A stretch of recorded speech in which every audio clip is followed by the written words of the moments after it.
Hare Krishna.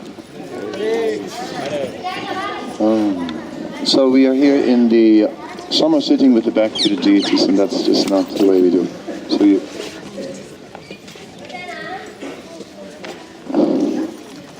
some are standing with the back to the deities also. Sorry. Om Jnanatimirandasya Gnanana Salakya Chakshurmilitam Tasmai Sri Gurave Namaha Shri Chaitanya Manodistam Stapitam Yena Bhutale Swayam Rupa Kadame Dadati Svapadantikam Shri Krishna Chaitanya Prabhu Nityananda Shri Advaita Gadadhar Shivasadi Gaura Bhaktavinda Hare Krishna Krishna Krishna Hare Hare Hare Rama Rama Rama Hare Hare. So here we are in the village named Unchagaon, which means the high village, because right here on top of the hill we find the temple, Lalita Bihari. It's okay.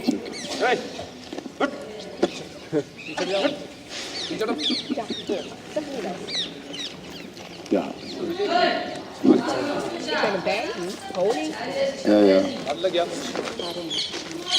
So Lalita Bihari is the temple. This is the birthplace of Lalita Devi, and Lalita Devi, as we have been discussing, is the foremost of the Astasakis, or the direct assistant of Srimati Radharani. It is said that Lalita has appeared before Srimati Radharani. She is elder than Srimati Radharani. Therefore, she's senior. And because she's senior, therefore, she has a special position, because she can sometimes pull rank on Srimati Radharani. She can sometimes just tell Srimati Radharani that no, you cannot meet with this unreliable debauchee. No, I will not allow it. I will not allow him to exploit you any further. And then that's it. Then she cannot meet until it is said that such an occasion came about, and then Rupa Manjari came in the middle and said, but Radharani wants to meet with Krishna. Oh, okay. Then it's okay. So we understand how sometimes it is happening. I like to tell the story of the Hamsa Dutta,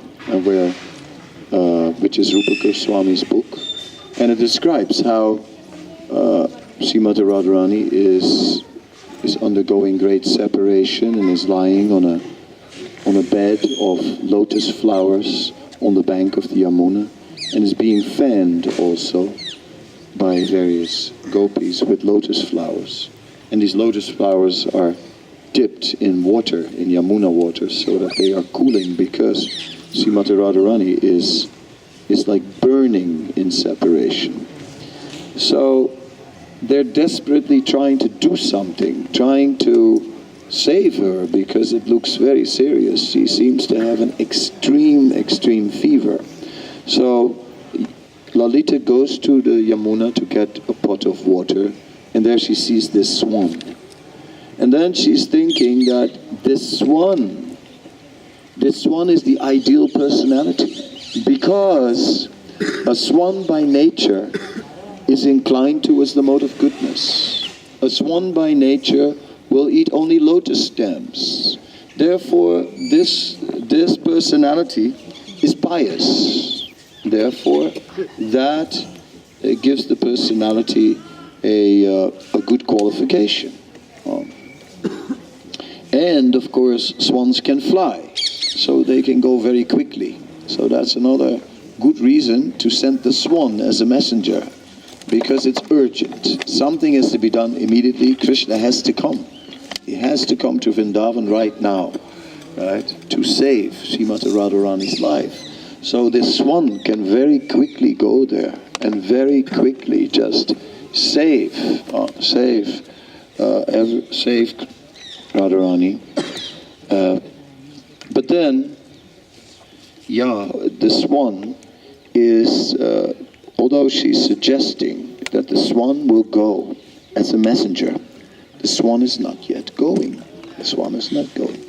So, all right, Lalita begins to present arguments. And she is like presenting the arguments to convince the swan. So she's saying that if you go to Mathura, there you'll meet Krishna. And you'll just follow the path along the Yamuna. Then you'll get many wonderful experiences. You just go the path that Krishna went along the Yamuna. So that is very true. If you go the path that Krishna went, then of course you will get so much benefit, because that path we have been following now for the last few days. And that path is full of ecstatic pastimes and full of ecstatic places where these pastimes are remembered. So this is the path to follow. So the swan is like a new candidate, a new devotee, Bhakta Swan, right? You know, and Lalita is acting like a guru in this regards. She is the teacher. She's teaching the swan. So she's telling the swan, if you go a bit along this path, then you'll come to a very amazing pastime place, and you really have to see that. You know, you go to Akshay Vat, and just there you will see that Krishna has performed many pastimes there. So in this way, and it will be very nice to see. But then she's thinking, she said there, in that place, there is one cottage where many amazing pastimes took place. And she's thinking, no, better you don't go there, because once you're in that place, you'll never want to leave. So no, don't go there, because you have to go to Mathura. And then she's thinking, I'm trying to give this swan all kinds of incentives, but maybe the incentives are a little too high, because I'm speaking about spiritual benefits, but maybe this swan cannot yet appreciate it, because after all, the swan is a neophyte. So then she says to the swan, remember, my dear swan, just as you have a lover also, and you know how it feels when you are in separation, so in this way you should do it. She's trying to sort of now bring it down a little bit. And then says, you know, my dear swan, in Mathura there is a palace, Krishna's palace. And in Krishna's palace, on the terraces, there are life-size crystal swans. You have to see it. Now, what could be more interesting for a swan than crystal swans, right? Life-size. I mean, so yes, she is kind of expertly trying to convince this new devotee. And that is exactly how a spiritual master is guiding a new devotee along the path. How the spiritual master is trying to encourage. Just we can see that Srila Prabhupada would encourage book distribution, and then started a whole competition thing. Especially in America, people are very competitive, right? So it just fit.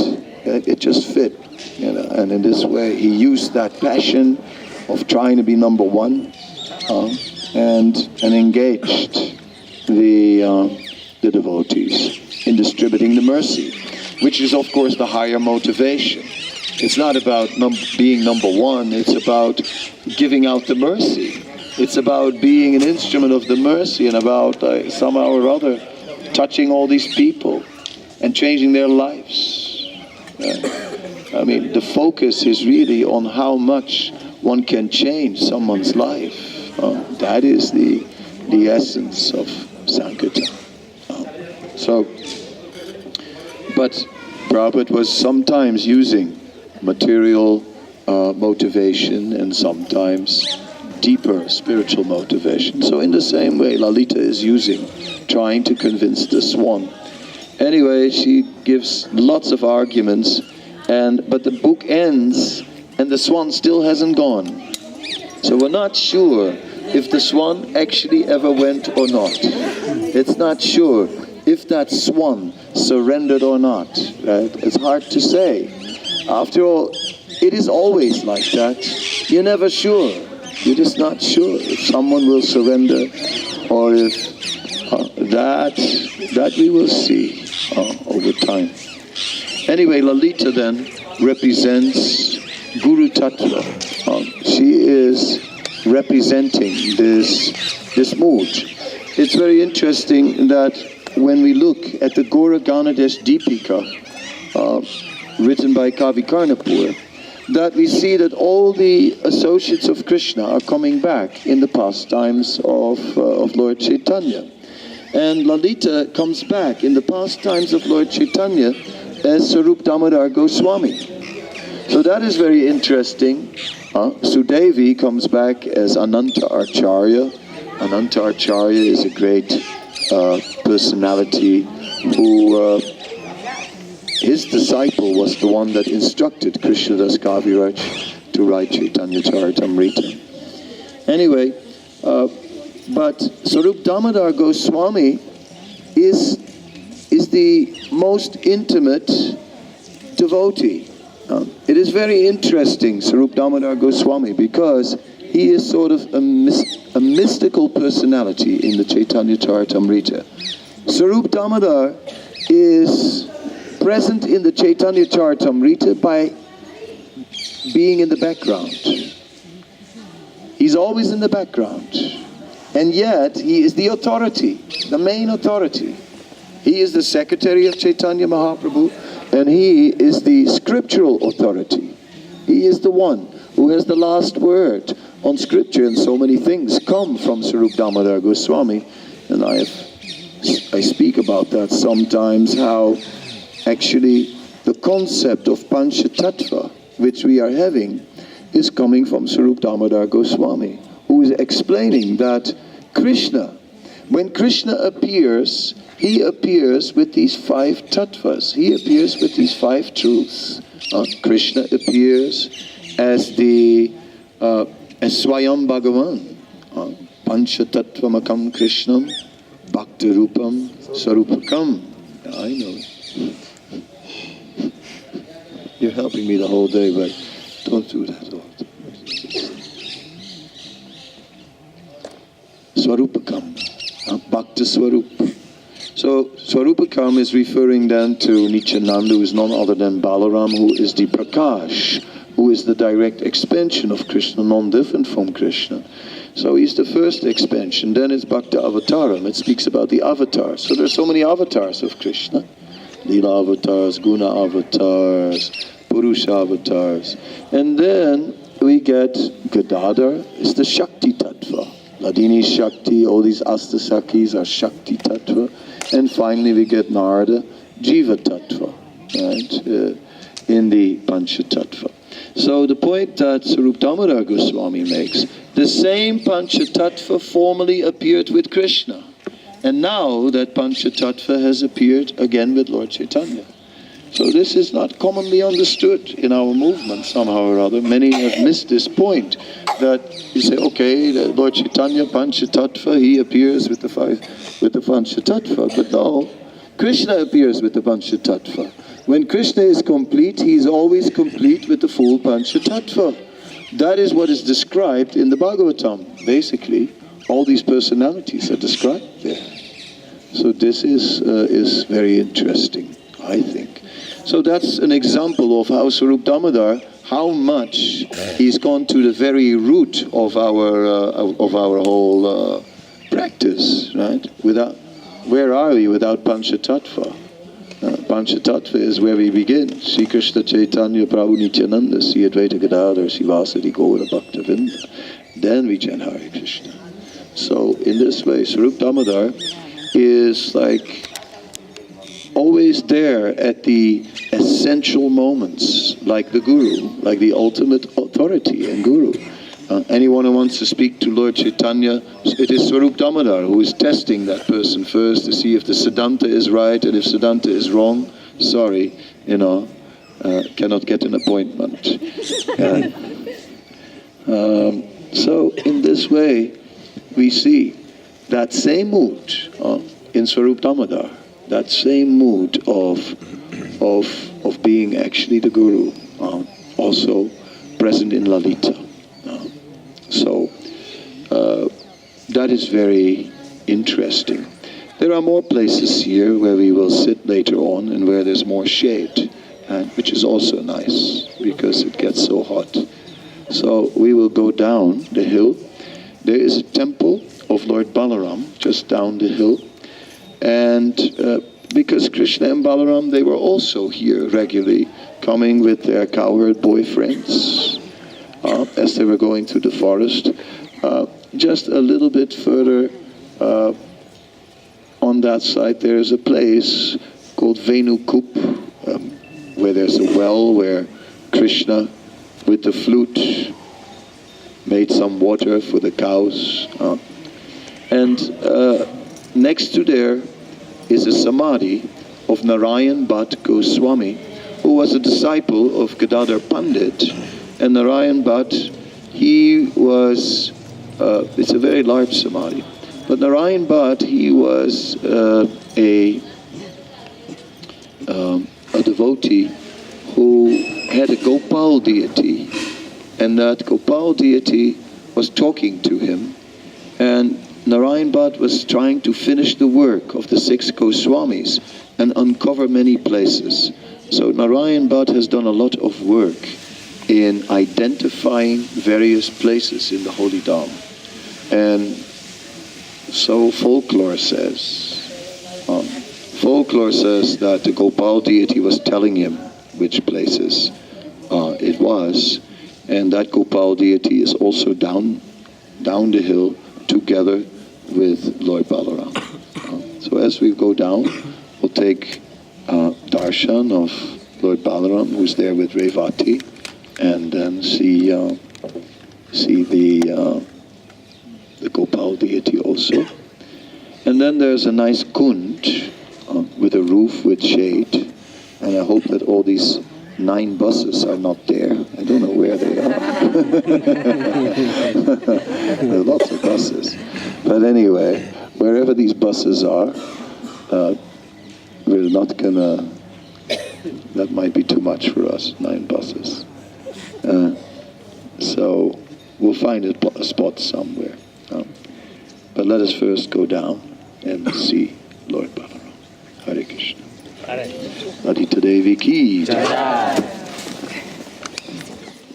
So in Sudevi's temple, we were seeing that Radha and Krishna were gambling, and in the beginning it didn't look very good because they were losing left and right. But anyway, with some fights here and there, in the end, it all came good. And Krishna can do such things because, after all, he's the Supreme Personality of Godhead. So he's not bound by 4 regulated principles, or it's not that Krishna has to chant his 16 rounds.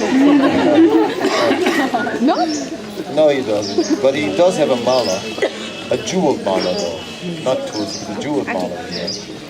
And on that mala he's chanting the names of his cows. Each cow, there's also groups of cows, and each group has a particular name. Can't remember them all like that, but one of them I'll never forget is called Madanga Mukhi, which basically means Madanga face. You know? That one I can't remember. So there are cows with heads like Madangas, then there are red ones, white ones, different cows like this. And so Krishna is calling them. It is in fact said that at Kadamba, which is a nice place there, Krishna is seated in a tree, and he is in a Kadamba tree. And he is on the lookout for his cows, and then he's counting his cows and so on. Oh, in this way, Krishna is chanting, but he chants the names of his cows.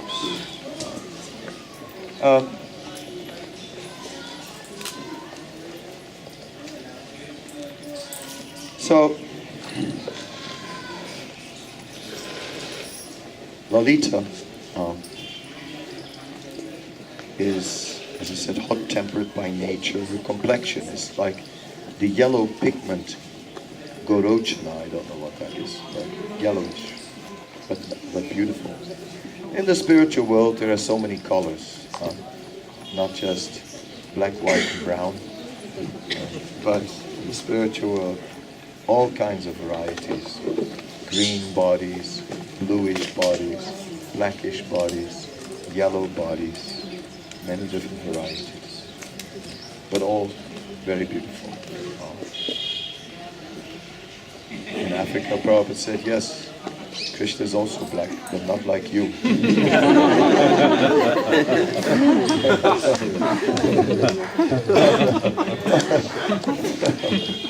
Not in a bad way, but in a good way. Spiritual bodies are of a different nature. Lalita is, although she is a senior, and although she is,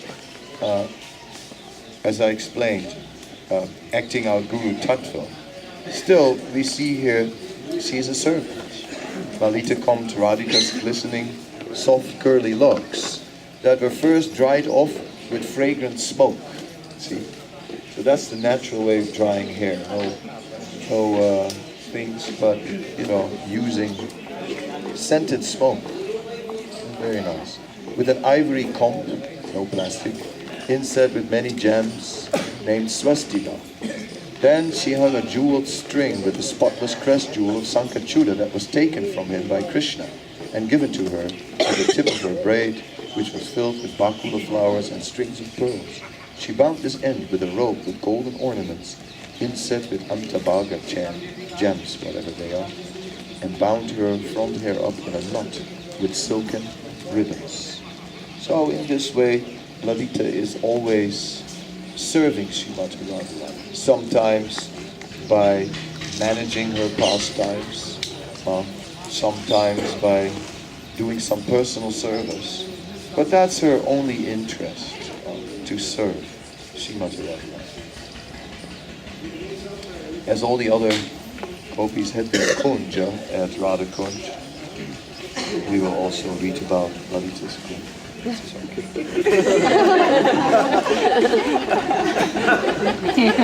Such a nice idea. I think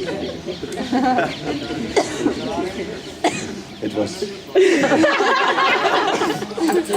somebody's plan.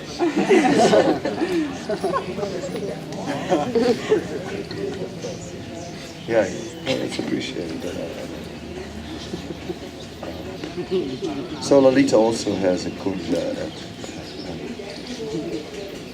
The joy of all the seasons can be experienced in this place, which is always carefully maintained by Lalita's disciple, I told you she was a Kalavadi, and which is the very form of playful pleasure. The goddess of beauty, Indira, is manifest in this royal temple of Radha and Krishna and their friends, named Lalita Nanda Da Kunja. This Da means it's giving. Lalita Nanda means pleasure of Lalita, and Da means giving. So giving pleasure. This kunja looks like a lotus flower with jeweled filaments and golden whorls divided in many equal jeweled leaves, each in their own color. Outside of these whorls are the filaments, and outside of that, at the tips of the petals, the weight and number gradually increase. Outside of this area that gives joy to all the five senses, through it, though it attributes like coolness, our platform, verily made of gold, lapis lazuli, sapphire, crystal, rubies, etc., that completes its beauty. In the middle of this platform are wonderful jeweled images depicting deer and birds, demigods, humans, 5 colors of leaves, Flowers, trees, and canopies beautify the center of this 1,000-petaled lotus, and the jeweled platform that reach up to the knees are in the center. Then there are 8 sub-kunjas also that look like lotus petals and are beautified by ashok vines that are covered from top to foot by white, red, green, yellow, and blue flowers. There's another kunja shaped like an 8-petaled lotus flower, full of humming bees and singing cuckoos in the northers of Lalita's kunja, in a place called Vasanta Sukada, giver of joy to the spring. In the southwestern corner of Lalita's kunja is a lotus temple that is beautified by gates and windows on all 4 sides. On the 4 walls of this temple, Lalita keeps many wonderful jewel-studded pictures of Krishna's pastimes, like the Purva Rag, falling in love, the Rasa dance, Kunja pastimes, killings of Putana and Aristasura. The world of this lotus temple is made of shining jewels, and the interior is its world. On the outside it is surrounded by 16 inner quarters, shaped like the petal of this lotus. Within these 16 quarters there are 16 sub-quarters, above which are nice balconies, one after another. There are coral paneled balconies on top of crystal pillars with no walls in between. On top of that there are jeweled spires with canopies on their peaks that provide shelter from the rain. From this very high point, Radha and Krishna happily behold the beauty of the forest. The side of this open balcony on the 3rd floor are decorated with pearls. Below that are many sub-platforms shining with so many jewel-studded pictures. In between those platforms are staircases leading to higher platforms that reach up to the neck if one stands on the platform below. On the 4 sides of these staircases are again other platforms that reach up to the neck from there. Around these platforms are rows of trees with fruits and flowers. This place is an ocean of playful sports for Radha and Krishna and their friends. In the southeastern corner of Lalita's Kunj is a jeweled lotus-shaped swing platform. The branches of 2 prominent bakula trees, one on the west and one on the east, meet there, bending over upwards, covering these swings like a canopy. And at the foot of this tree hangs a swing from its branches, bound in 4 corners, with silken strings hanging at navel's length. There are 80 ruby seats on this swing, with 8 lotuses made of coral, each the size of only a hand, surrounding the world-like seat of the swing. The center of this lotus suite is a 16-petals lotus beautified with jewels, and there are 2 supports on each of the 8 sides of the seat for keeping the feet, shaped like a lotus bed. There are 8 gates on each side on the swing. There are small rungs on the seat to support Radha and Krishna's backs, and silken pillows behind them on their sides. A nice canopy covered with clusters of leaves and strings of pearls like rows of moons, as well as various wonderful clothes sewn with golden thread hang over their heads. So, you might be thinking that I was describing Dwarka, isn't it?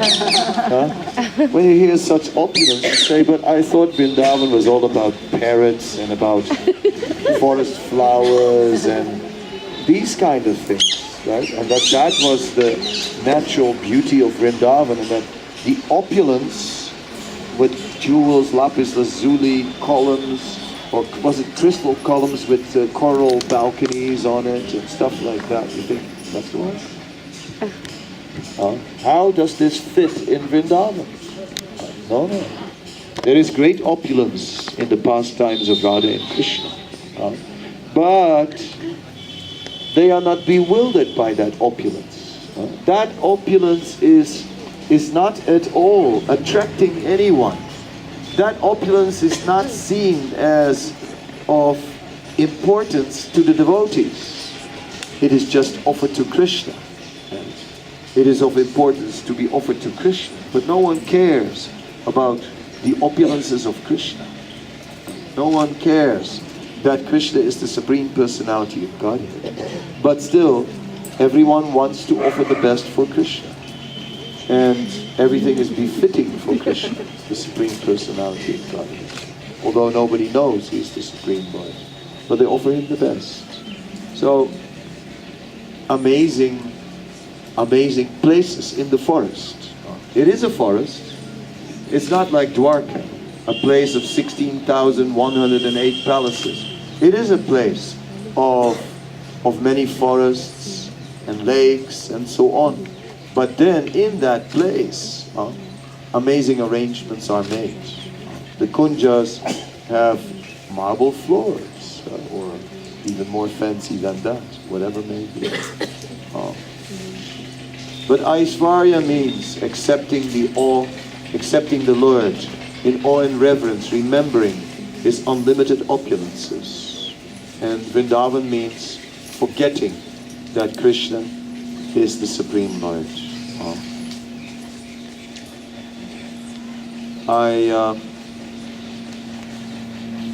I like that pastime where Krishna, when Nanda Maharaj was taking bath on the Dwadasi to break his Ekadasi, and he's taking a bath, but what happened was he took bath too early and he got captured by the servants of Varuna. And he was brought before Varuna. And Nanda Maharaj was amazed because Varuna has so much opulence, so many jewels, the ocean's filled with jewels, so Varuna is especially very, very opulent. So he'd never seen such opulence, he was just amazed. And he was amazed to see Varuna. Then next moment, in Vrindavan, everyone was making alarm. Nanda Maharaj went down into the river.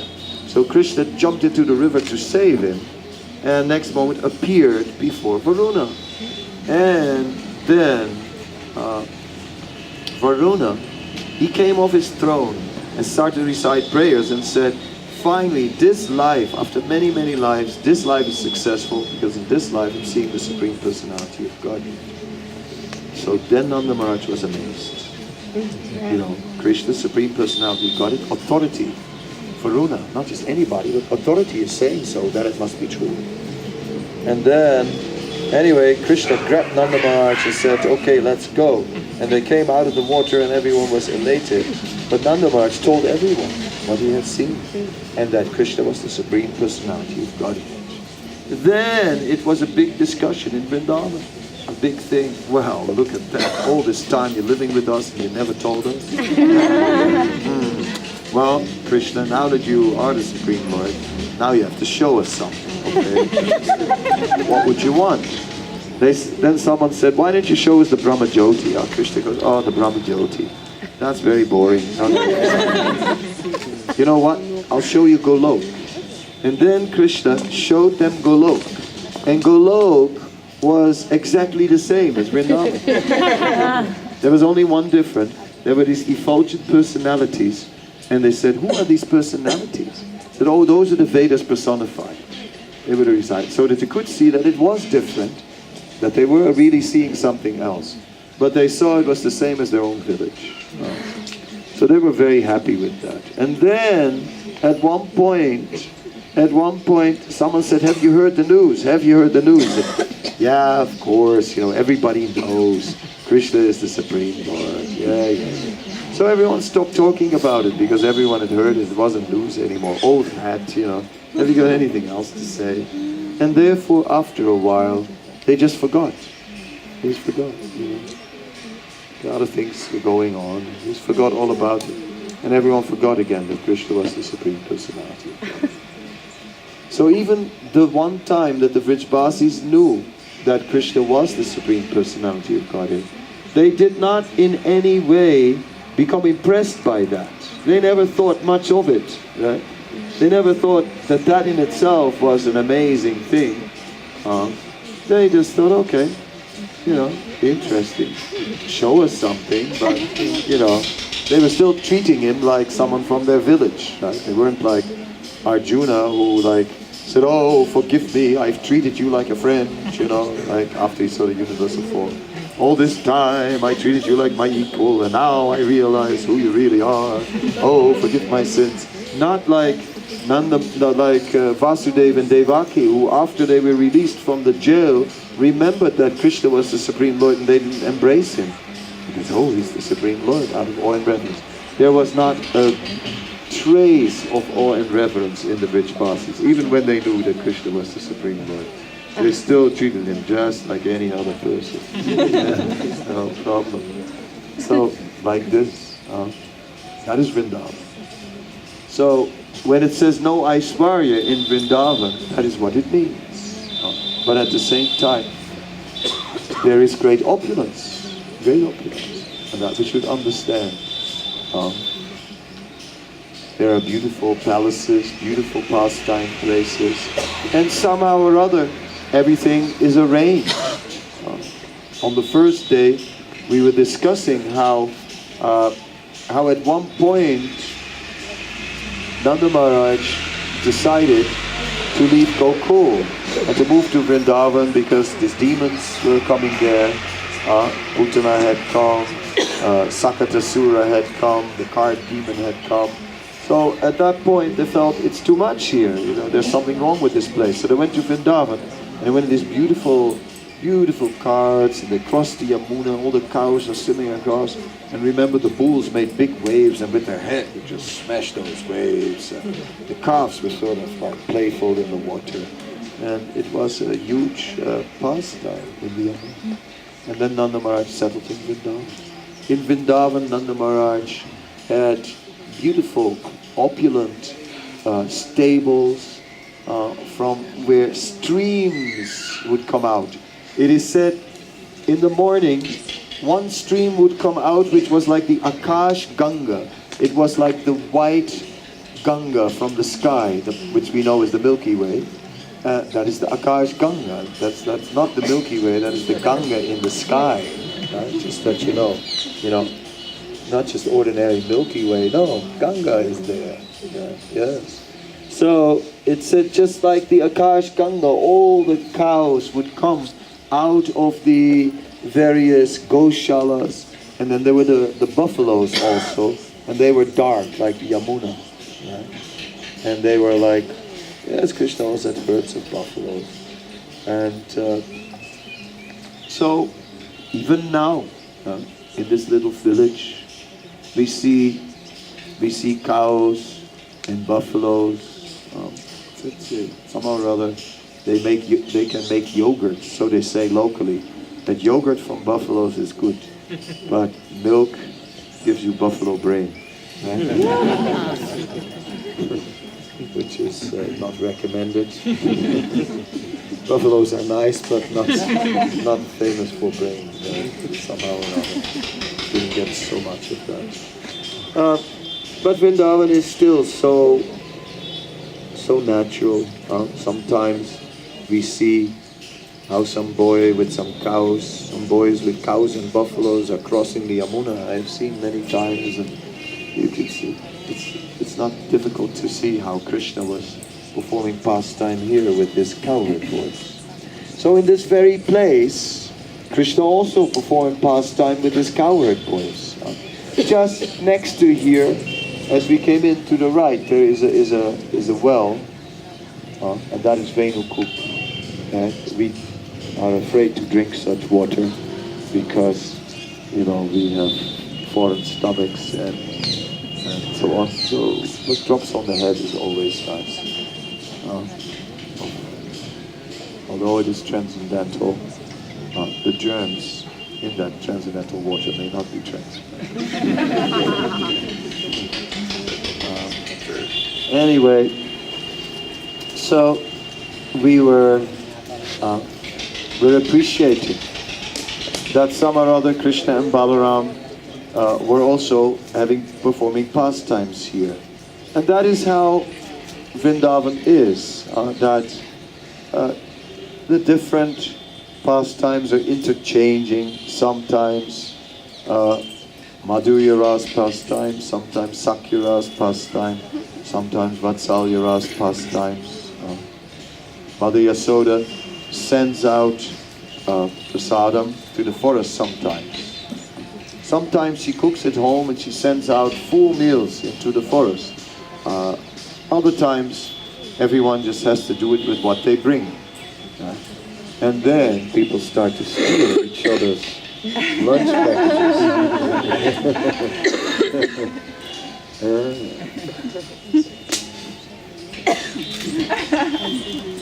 And then, of course, we start to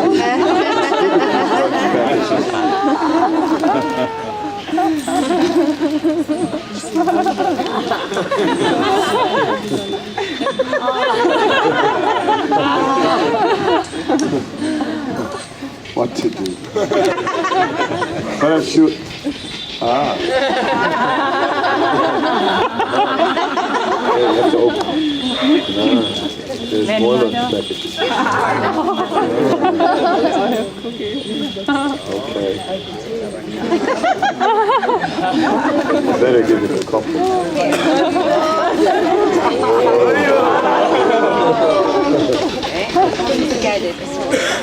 There's lots of it. It comes from everywhere. These come from Dubai. Wow.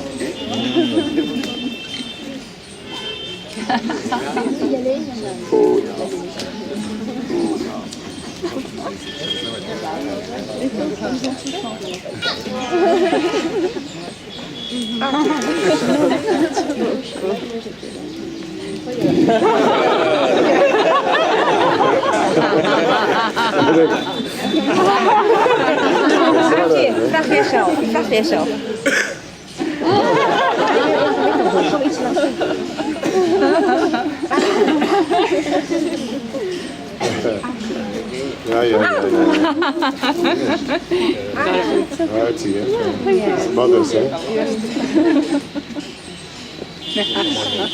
There's more here, eh? Gosh, there's no end to it.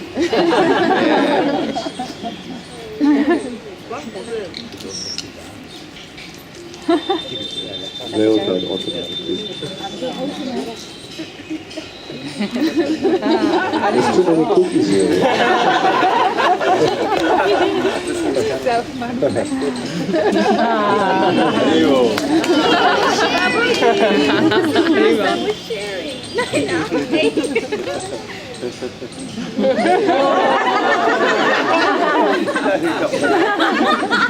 He is stealing.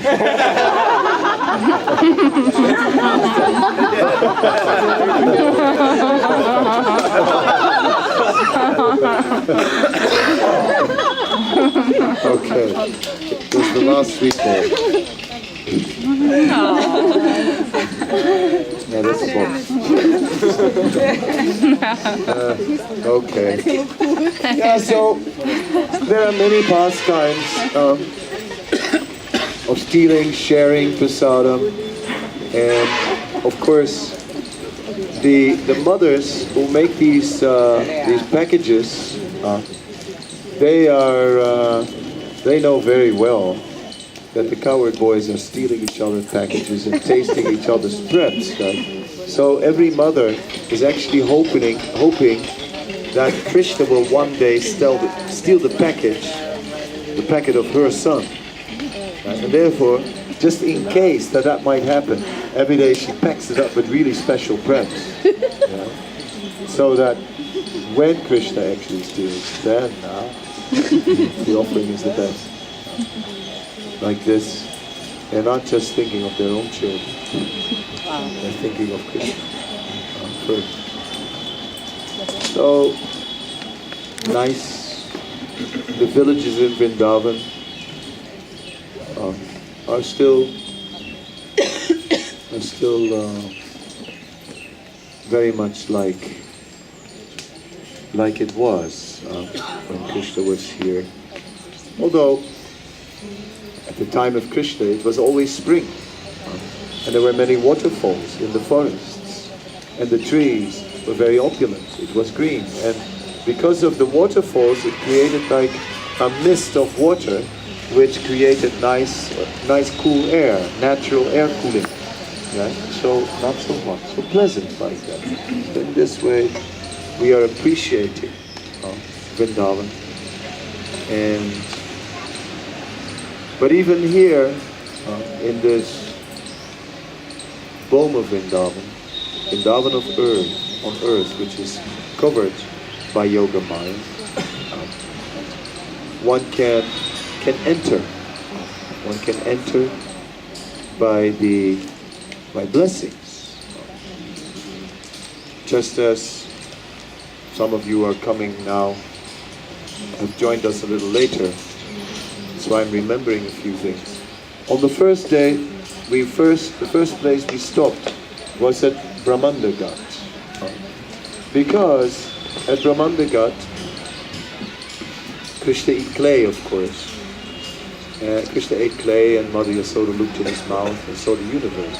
But we particularly went there to remember Srila Prabhupada, who went to Brahmandagat. And all the devotees went into the Yamuna to chant their Gayatri. And then at one point, Srila Prabhupada was watching. At one point, suddenly he also started to take off his clothes and put the gamsha and get ready to take bath. Well, then whoever was not yet in the water, anybody at that stage went into the water. So all the devotees, not one devotee left on the shore, all the devotees were in the water together with Prabhupada, chanting Gayatri, because it was that time. Now it's also almost Gayatri time. And then, so we were remembering how Prabhupada was taking the devotees to Vrindavan. And when Prabhupada was speaking about how Mother Yasoda looked in the mouth of Krishna, and when Mother Yasoda saw the entire universe, her eyes were getting, Prabhupada's eyes were getting big and round. Prabhupada was seeing the universe in Krishna's mouth. So in this way, we're coming to Vrindavan with Srila Prabhupada. I also explained on that first day that the Chatikara road was later renamed to Bhaktivedanta Swami Marg, and that is now the road that goes to the highway. And I explained that the devotees made a gate over that road, a gate to honor Srila Prabhupada. And we come in, when we come into Vrindavan, we come through that Prabhupada gate. And that is more than symbolic, right? Because it is Prabhupada who gives us entrance into Vrindavan. And in this way, we are able to understand. And Prabhupada kidnapped Surabhi Swami, who was at the time Unchagaon, and he was somehow or other an architect. And at the time, the Juhu project, there was a temporary temple on the land. And somehow or other this Western person came. And Tamal Krishna Maharaj, he was a good preacher. Tamal Krishna Maharaj on Radha Damodar, when they used to go out with the buses, he used to always, while Vishnu Jan was doing the ecstatic kirtan, Tamal Krishna Maharaj was on the outside looking at the boys who were looking at the kirtan, and then he would go like, nice, huh? Wouldn't it be fun if you could just travel, with this party everywhere and just be part of the whole thing? And before you knew it, they were on the bus. So in this way, Tamal Krishna Maharaj was always expert in looking who could join Prabhupada's pastimes, who could bring that. So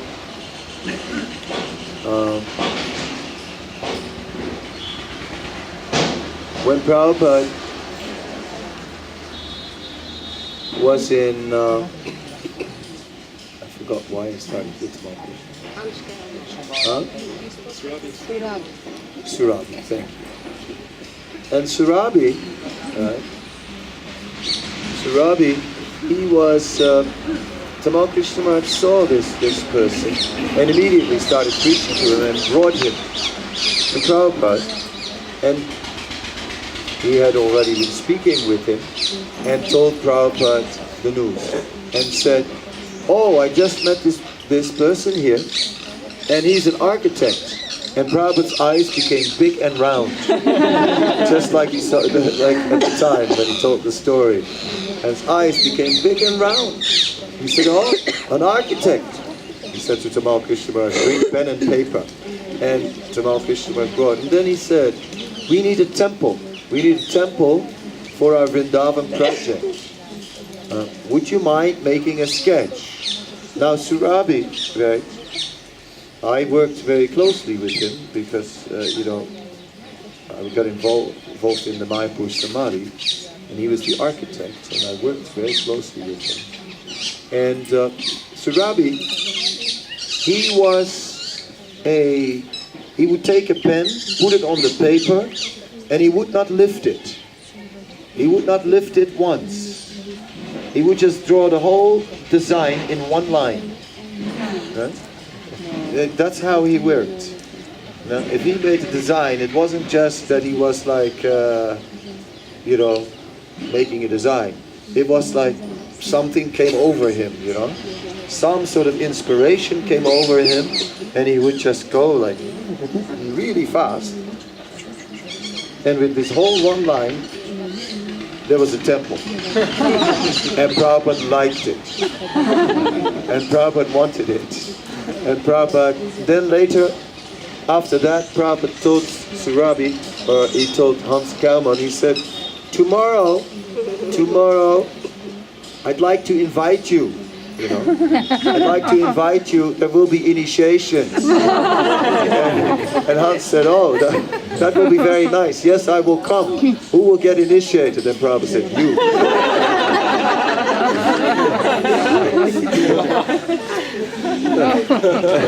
And that was it, That was it. He wanted it. So in this way, we have this amazing Krishna Balaram Mandir. And Surabhi, he has, not long ago, he has left this world. And he had cancer, whatever it was. But he came to Vrindavan. He came to Vrindavan just 2 days before he left. And when he was there, then he was in the room and he was obviously not well, he was resting and lying on the bed. He asked one question. And he said, is the temple still standing? Is it okay? Is it in a good condition? Is the temple being maintained well? And then the devotee said, yes, it's very well. Then Surabhi said, oh, then it's okay. Because Prabhupada told me, he said, as long as this temple is standing, you will go back to Godhead. So, such beautiful temples are there in Vrindavan. Such amazing transcendental places are there. Such as described by Krishnadas Kaviraj Goswami. The various temples that are maintained by the Astasakis. And the temple that Srila Prabhupada had constructed and made by Surabhi Maharaj. That temple still stands today. And in that temple, the bell is still ringing. Because Prabhupada wanted that. It had to ring. He said, I'll judge the management of this temple by the ringing of the bell. And I know about that it's not easy. I was in charge of that for many years, of the ringing of the bell. And I tell you, it was hard because the bell is being rung by security guards. Now security guards, chokidars, they are not like the brightest people, you know what I mean? It's a low-paid job. It's sort of like, if you can't get any other job, then you can always become a chokidar, in India. That's sort of how it is. And they have to ring the bell on time. It's impossible. Impossible. We had like a satellite-controlled clock fixed in a block of cement so that no one could steal it. Yeah? So that we could exactly see what the right time was. And still they couldn't ring the bell at the right time. Still. it got better when I threatened them to cut their money, and when I actually did it, okay, then the bell was ringing in time for a moment. But it wasn't easy. Sometimes the rope broke, and the bell had to ring every half hour. The bell has to ring all the numbers of the hours, as you can hear, and then on the half hour. And sometimes the whole rope would come down. Sometimes even the bell came down. We've even been ringing the bell with a hammer, you know, somehow or other, to keep the ringing going. The bell cannot stop ringing. That is also there, Vrindavan. So Prabhupada said that actually we don't need to go anywhere. Everything is in the Krishna Balaram Mandir. Now we are here, right? But actually everything is in the Krishna Balaram Mandir. It is all there, Prabhupada said. There was one devotee who joined around the time of the opening of the temple. And initially some of the ladies were cooking, but then that devotee became the cook. And his name was Vibhu Chaitanya. And Vibhu Chaitanya stayed the cook. And Vibhu Chaitanya, from the day he came, cooked everything. He cooked all the offerings and all the milk sweets. Everything that was offered to the deity, he cooked. I mean, it's an incredible amount of cooking. I used to be his helper for a while and cut the vegetables and all these things. And he was very strict. Oh, not like this, not like that. Then after he'd give me some maha. And he would just go from the kitchen to his room, and from his room back to the kitchen. That was all. And that was his life. The only time that Vibhu Chaitanya ever went out of the gate from the day he joined was when they put him in Samadhi on the Goshala land. Otherwise he never left the gate. Never went outside. He was the devotee who was the embodiment of everything. Everything is contained within the four walls of the Krishna Balaram Mandir. Still, we are happy also to be here, because everything is also contained here. It is also here, although less accessible to us in a way. Therefore our home is the Krishna Balaram Mandir, because there we serve, there we clean. I remember one festival, it was, I can't remember actually which one, but it was a festival, and maybe the first day of spring, when all the deities are in yellow. And I was temple president, and some devotees took me in, going, visiting all the temples and seeing all the deities in yellow. But as I came to the temple, I saw that all the mahants, that means all the leaders of the different temples, all those who were taking care of the temples, they were on the altar with their deities. And I realized, wait a minute, I should be on the altar right now.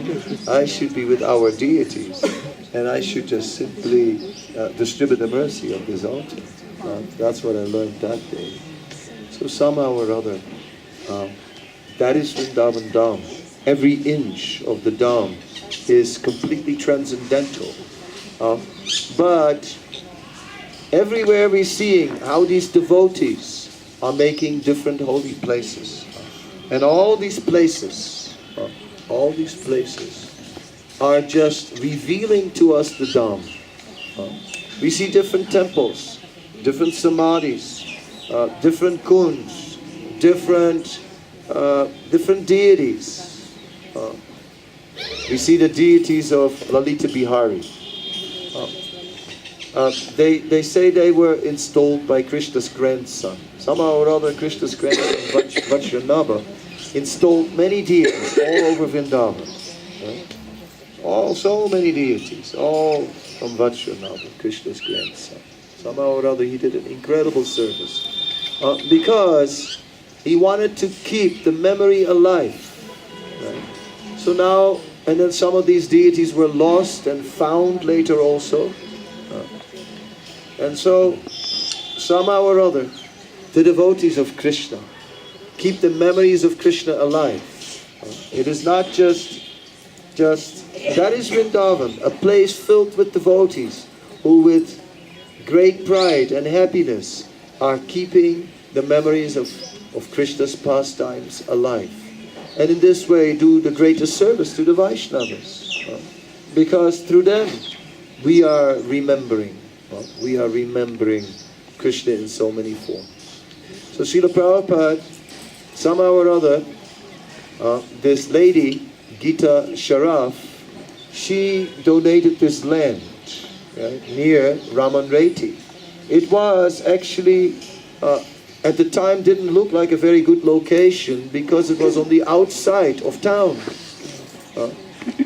And there was a tree and a bull. There was a heavy bull on that land. So the devotees were staying in Radha Damodar and some stayed at Kesighat also at the time. And they went every day with Harinam to the land. Before but the bull was very mean, a very heavy bull. So they couldn't even go on the land because the bull would charge, and some of the devotees were calling him Aristasura. Anyway, poor bull, a simple devotee of Krishna. But anyhow, but eventually on that land, the tree was a tamal tree. Brahmananda used to tell, he said that tree was like a stump. He said it was hardly a tree. We were like saying, what is this stump, but Prabhupada said, oh no, this is a tamal tree. It must be kept. Of course, the original tamal tree from Prabhupada's time is no longer there, but a new tamal tree was planted in the same place. And that is tradition in Vrindavan. Because although time has its influence, the devotees are keeping the memories of Krishna and his devotees alive. So, even although the tree at one point inevitably passed on, a new tree was planted because the memory of Prabhupada sitting under the tamal tree and looking at Krishna Balaram is to be kept alive. And why Krishna Balaram? Why are they on the central altar? Why are they the principal deities? And we've heard many reasons. Some say it has to do with the ras. But one reason, others have given is because this is Ramanreti. This is the field where Krishna and Balaram would come and rest with the cows. There used to be the Krishna Balaram tree there. Two trees together, now no longer manifest. But we used to go there and it was very nice. You could see all the cows there. And there were many, many peacocks. You could see as many as 60 peacocks or 70 peacocks on that field. Just peacocks. And at night they would all go into the trees. So I would sit on the wall and chant. There was a garden wall you could sit on and chant a japa and look at peacocks. It was very nice. There were even peacocks at the side of the road. That's how many peacocks there were. When Prabhupada began his temple, Vrindavan was a sleepy place. If you'd go to Loy Bazaar, the shopkeepers were sleeping. You'd have to wake them up. Now it's the other side. Coming to my shop. Loy Bazaar was a very quiet, sleepy place. All the shopkeepers were just asleep in their shops. And somehow or other, but Prabhupada said Krishna doesn't loiter in Loy Bazaar. Loitering means hanging around. No, he doesn't loiter in Loy Bazaar. So, but why Krishna Balaram? Yes, maybe because it was Ramanreti. But the principal reason, Srila Prabhupada explains in the purports in the Chaitanya Charitamrita, where he says that Krishna Balaram are non-different from Gaur-Nitai. And because they're non-different from Gaur-Nitai, that is why they are the principal deities. Because we come into Vrindavan by the mercy of Prabhupada, and then we continue there by the mercy of Gaur-Nitai. It is by that mercy by the mercy of the Sankirtan movement, by the mercy of chanting Hare Krishna. And then Prabhupada said that this temple must be very clean as Vaikuntha. For many years, for a long period of time, Bhavananda was in charge of that. And if one thing he was good at, cleaning temples. Really good at cleaning temples. He has eyes. He can see any spider web at a kilometer distance. Spider web. He walks past a drain and he smells it and he says it's blocked. Clean this. And then he'd had the temple cleansed. At 2 o'clock in the morning, the devotees would clean the temple and sprinkle rose water. So the temple would smell really sweet. The devotees would polish the chandeliers. And on each beat, there was one Italian devotee. He would, on each beat, chant Hare Krishna. He would polish it. He had some spirits and a cloth, and he would polish the chandelier. And then chant Hare Krishna, Hare Krishna, Krishna, Hare Hare, and then take the next beat.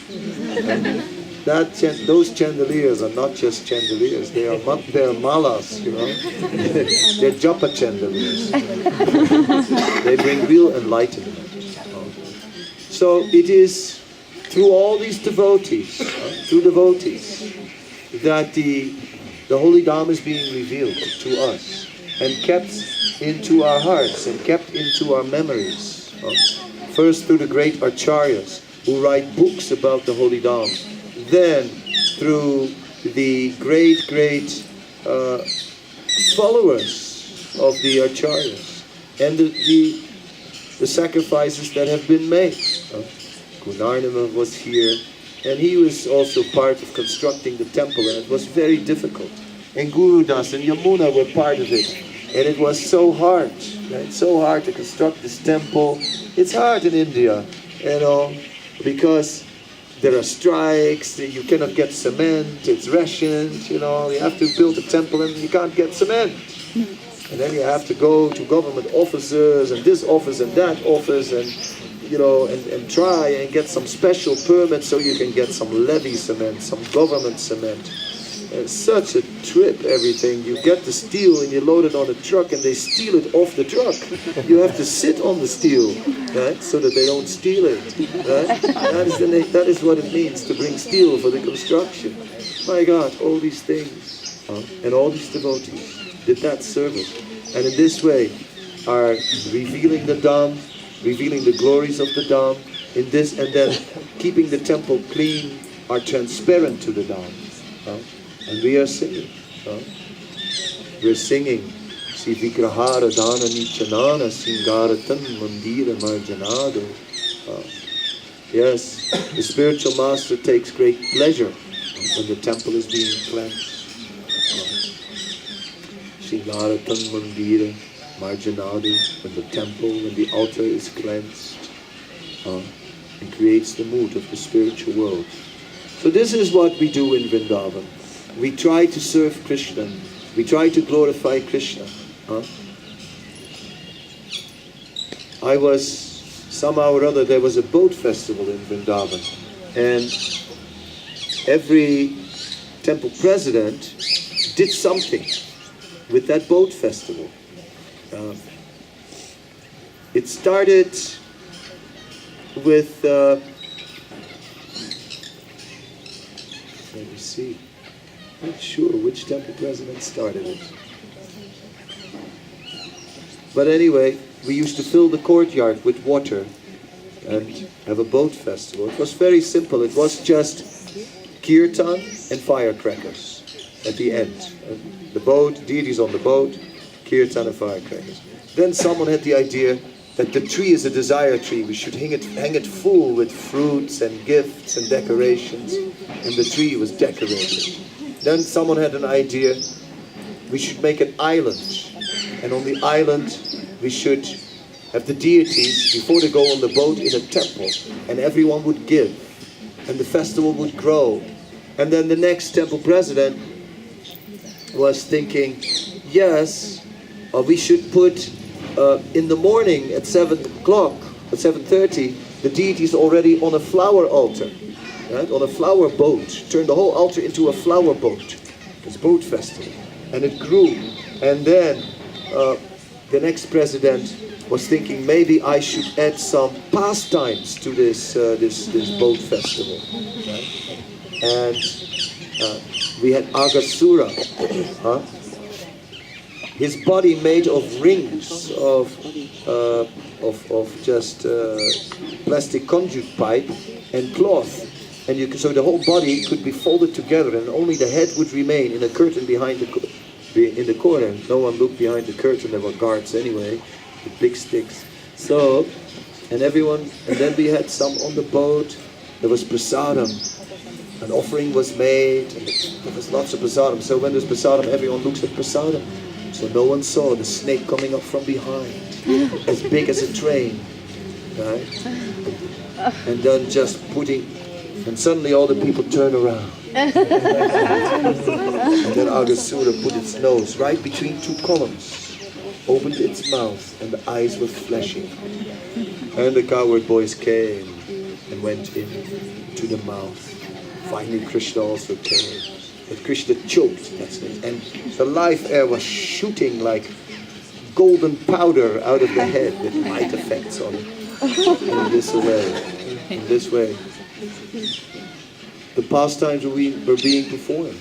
There were nice seats at the base of the water for sannyasis and all the dignitaries who were sitting there.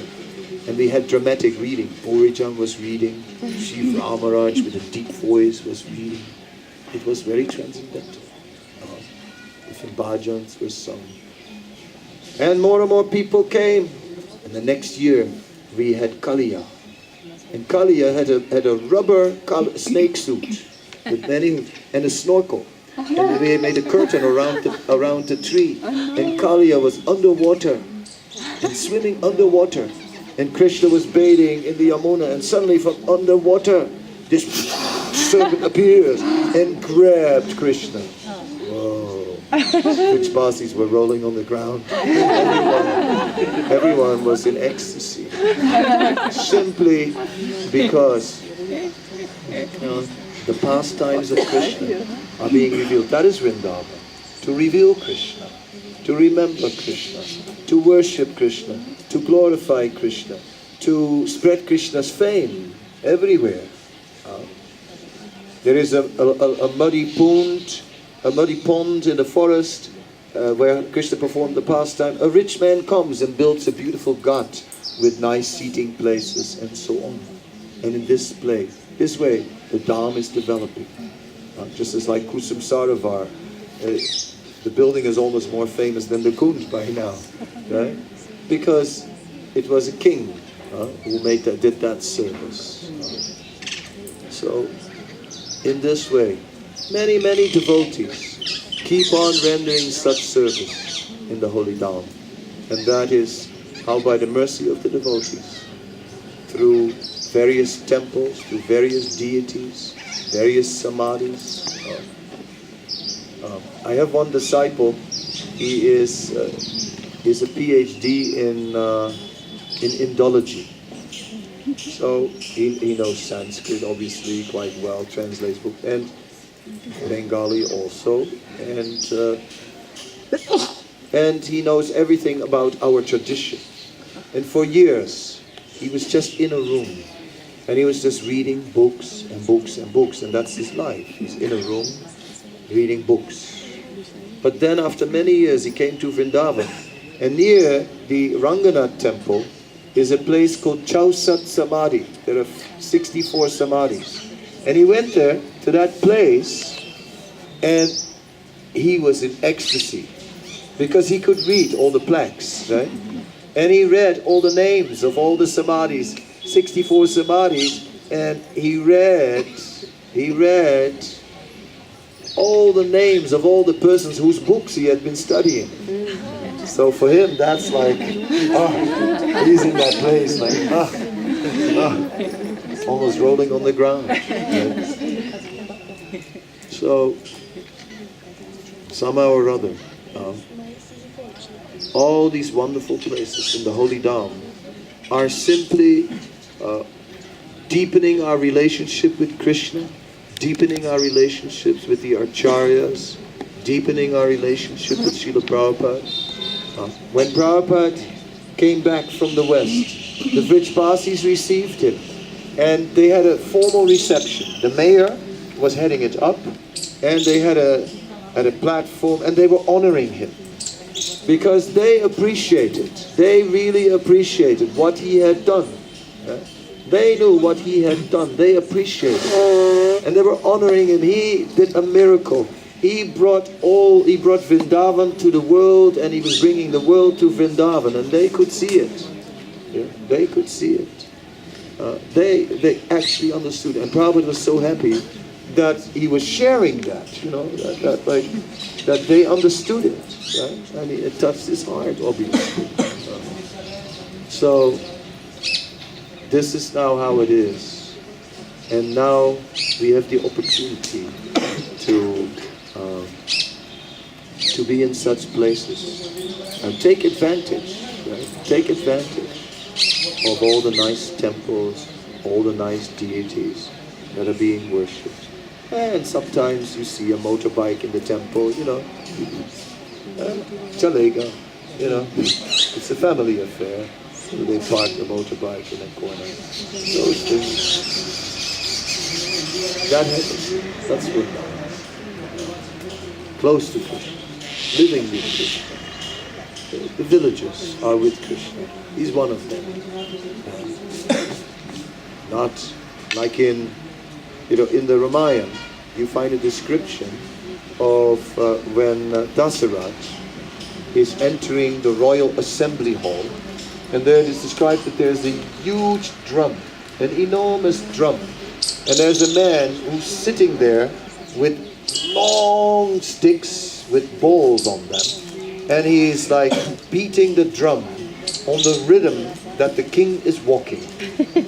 So as the king is walking into the assembly hall, boom, boom, His Majesty is entering, boom, boom. So when you go in South India and you go to see in Tirupati, Lord Venkatesh, they have the same. They also have this majestic, these drums, this huge drum. You can see, and people go in and it's like boom, and you're coming closer to the deity. Boom, you're now approaching the Supreme Lord. Boom, you are going to see the Supreme Lord in all His glory. Boom, and all His opulence. Boom, and the line is coming closer, but you can still not see Him because He's hidden in a small little garbhagriha, a small altar. Boom, and you are getting there, and you're almost there. Boom, and you're getting now excited, and boom, and there He is, Lord Venkatesh. You don't see eyes, but golden, huge tilak and just huge effulgence, and boom, and the people push, and you get pushed away, and oh my God, I saw God. I saw God. And you're out of the temple. The North Indians, they call Lord Venkatesh in Tirupati by a different name. They call him Balaji. Balaji. That's the North Indian name. That's not the South Indian name. Balaji. That's Hindi. Balaji. That's our Balaji. He's a kid. He's a boy. Balaji. He's our boy from Vrindavan. Balaji. Yes. They don't come in boom boom. Rich party. Yes. Balaji. He's a boy from our village. Like this. That is Vrindavan. Very close and intimate. Not the Aishwarya from Vaikuntha, but that intimate, close connection with Krishna. Since I was saying Gayatri, those who do have a second initiation should maybe chant the Gayatri. Instead of chanting it tonight, 2 Gayatris. So I'll also chant my Gayatri. And then we'll continue. And if you don't have Gayatri, you just chant Hare. Or you talk to your neighbor, but not to that. Talk to your neighbor and share your realization.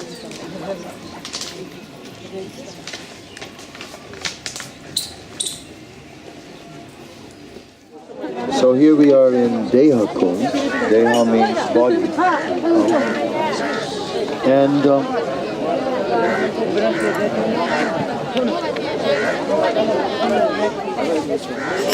when the gopis offered themselves to Krishna, we will keep it short now because it's getting a little too crowded. So when the gopis were offering them, were fully surrendering to Krishna, at that time they offered mind, body and words. And then Krishna gave them a benediction. Krishna gave them a benediction that in exchange he would always remain in their mind. So that is the point. By offering everything to Krishna, mind, body and words, then Krishna will forever remain in our mind. So this kund is basically the kund of surrender, and here we are contemplating surrender. Usually we get into it, but right now it's not possible to really meditate deeply, because so what we're going to do is just, I'm just very shortly describing it, but let us just think about it for a moment. How we offer mind, body and words, and Krishna, after that offering, gave the benediction to remain always present in the mind of the gopis. So that is the result. When we are rendering devotional service and we give everything to Krishna, then Krishna will be always in our consciousness. Okay, then we'll continue to our next destination, which is also here on the other side of the road. There are more pastimes there. There is a hill, and we will go up on top of the hill, and in that hill on the top there are 56 bowls in the stone, and it said Krishna and the cowherd boys would take prasadam there. It's going to be a little warm, but it gives us a really nice view on Varsana, on the Sriji Mandir, and so let us go there and have some more kirtan and discussion up there. Hare Krishna. So we are looking at Varsana right now.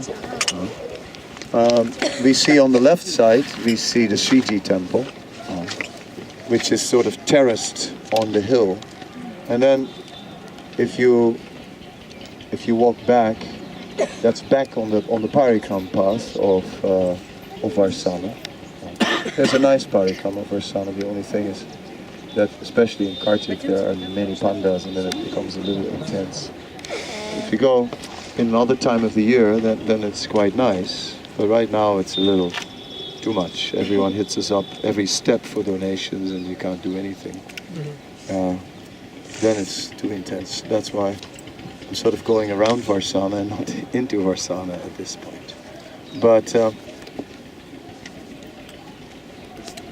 of course,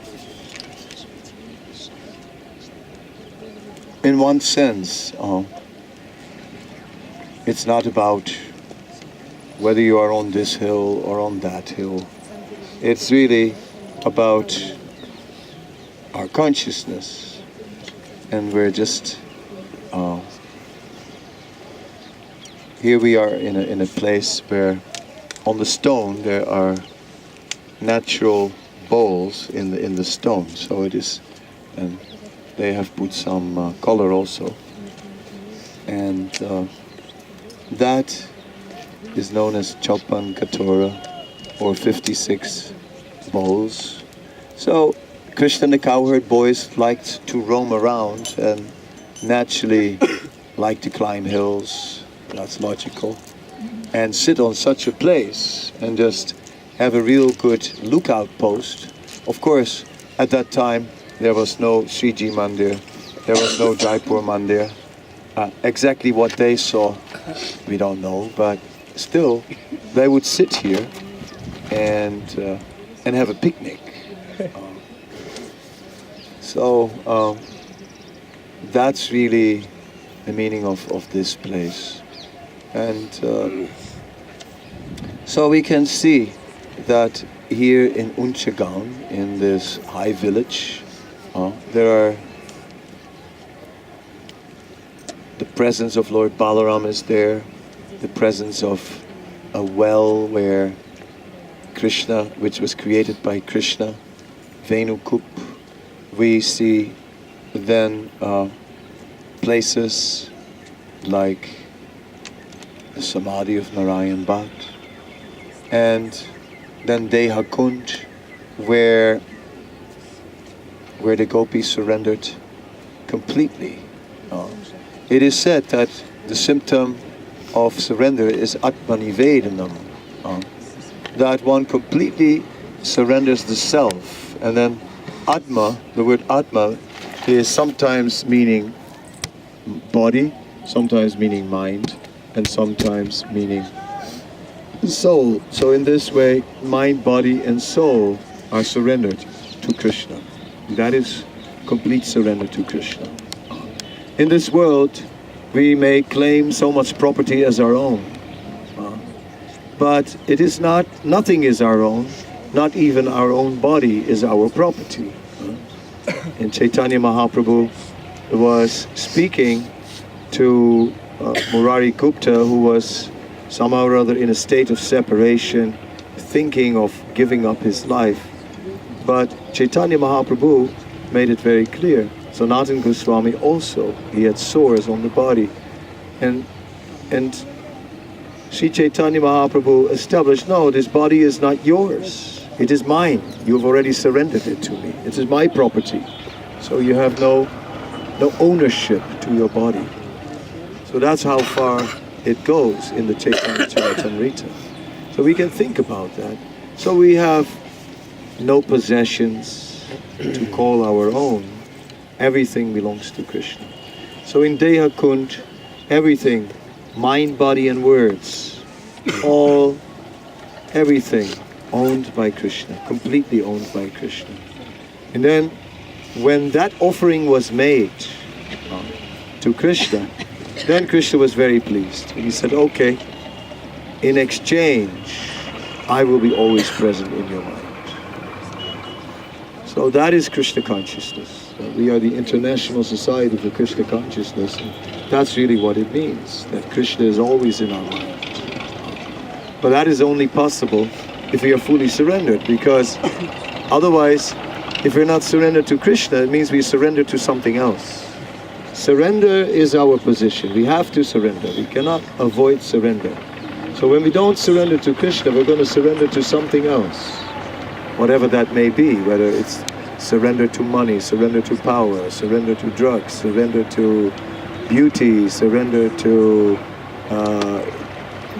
power again, fast sports cars, surrender to the dog, surrender to anything you can think of. There are unlimited varieties created by the modes of material nature, and one can just surrender to all these things and become attached.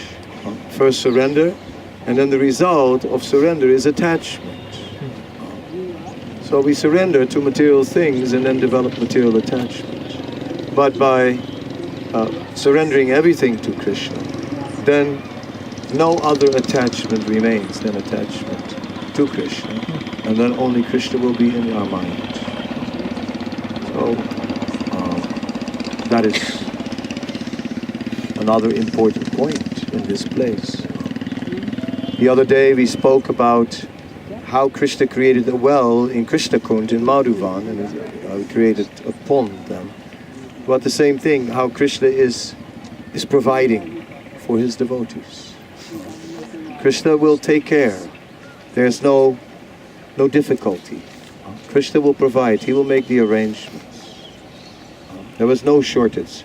Today we discussed that Krishna was not poor. That was clear. Krishna rather was quite opulent, but yet he preferred the simplicity of the forest.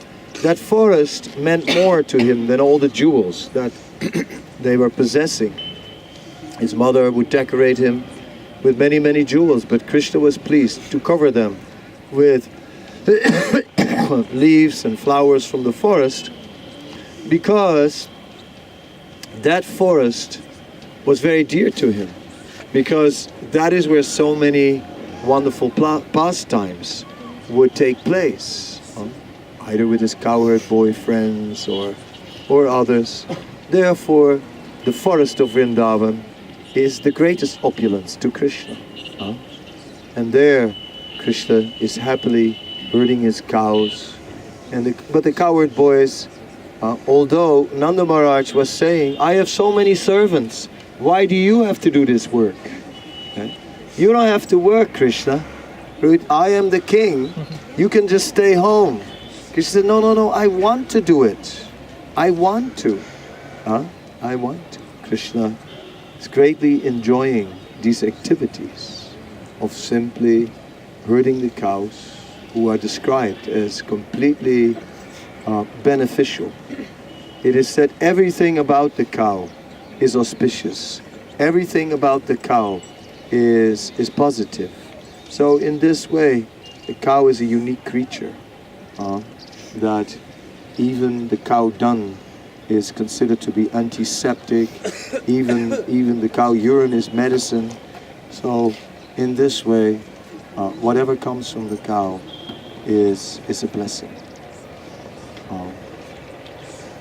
Krishna also kept deers. The deers are very close to Krishna, and we know there is the Nilgai, the blue cows, which are like a type of antelope, a type of deer, which are roaming free in Vrindavan. The Nilgai are the blue cows you can never keep in captivity. If you keep them in captivity, they will die. They are free spirits. So I'm also a Nilgai. I'm a blue cow. What to do, It takes all kinds, but that's really what it is. That spirit of no force. When the Russian devotees were finally released from oppression by the Russian government, and when Gorbachev, whose name was Gore, when Gorbachev, who heard Namabas throughout his whole life, released them, at that time they came to Calcutta, and we were all there on the airport to receive them. Bibi Govinda Maharaj was leading the kirtan. Indra Jumna Maharaj was playing the drum. And Bhakti Charu Maharaj and Kesava Bharati Maharaj, they're very good at hugging. So they were hugging the devotees, and some of the ladies, I can't remember, were also hugging the ladies. And in this way, the Russian devotees, they were blinking their eyes. They didn't know what was happening to them. A storm, a kirtan storm was waiting for them on the airport. They got hugged, everything, then put into a bus, and there was a press conference, and then off to Mayapur, and then another kirtan in Mayapur. And then there was a class, and Bhakti Charu Maharaj gave that class, and the class was about Keshava. And then they said, this one devotee, he had gone through a very difficult time, because they'd put him in a mental hospital, and they'd given him some drug where when you stood up, you felt, I have to sit down. And when you sat down, you felt, I have to stand up. So for hours he was standing up and sitting down, standing up and sitting down. And he was going, it was too much. And then, at the end of the class, he asked a question. And the question is, Bhakti Charu Maharaj spoke about Keshava. What does Keshava mean? And then Bhakti Charu Maharaj said, Keshava means Krishna with the beautiful hair, which is one meaning of Keshava. But the devotee looked bewildered. And then Maharaj said, but there is also another meaning. Keshava, killer of the Kesi demons. And then this devotee explained that during that experience in that mental hospital and standing up and sitting down, he had one mantra came to his head, Kesava, Kesava, Kesava, Kesava, and he had just chanted Kesava, Kesava, Kesava. So that was really an emotional thing.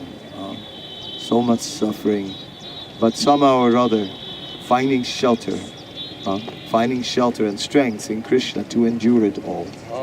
So this is our Krishna, who makes arrangements to care for his devotees, to protect his devotees, to somehow or other, Name Bhakti Pranasyati, my devotee will never perish. So in this way, we are sitting here and appreciating how simple Krishna lived. On the way, we saw a slide on the hill. So, as the cowherd boys were going up, they would also slide down the hill. Of course, have some fun on the way. Why just go up for a picnic? If there's a slide, then they would slide. And also, just close to there was a place where somehow or other Lalita was chastising Krishna. But that day, Champakalata, who's expert at chanting mantras, suddenly started chanting marriage mantras. And some other gopis started to tie the cloth of Krishna and Lalita together.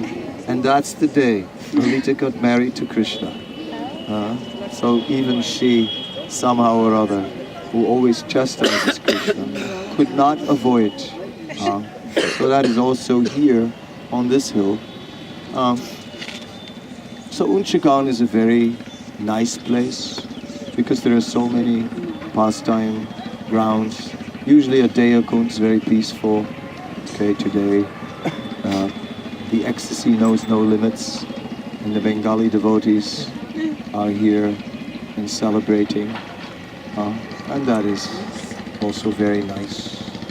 So we also went to the place of Sudevi and Rangadevi. And in this way, our journey continues. We also will now have a last 5 minutes kirtan, and then we will we'll get back on the bus because it's already late.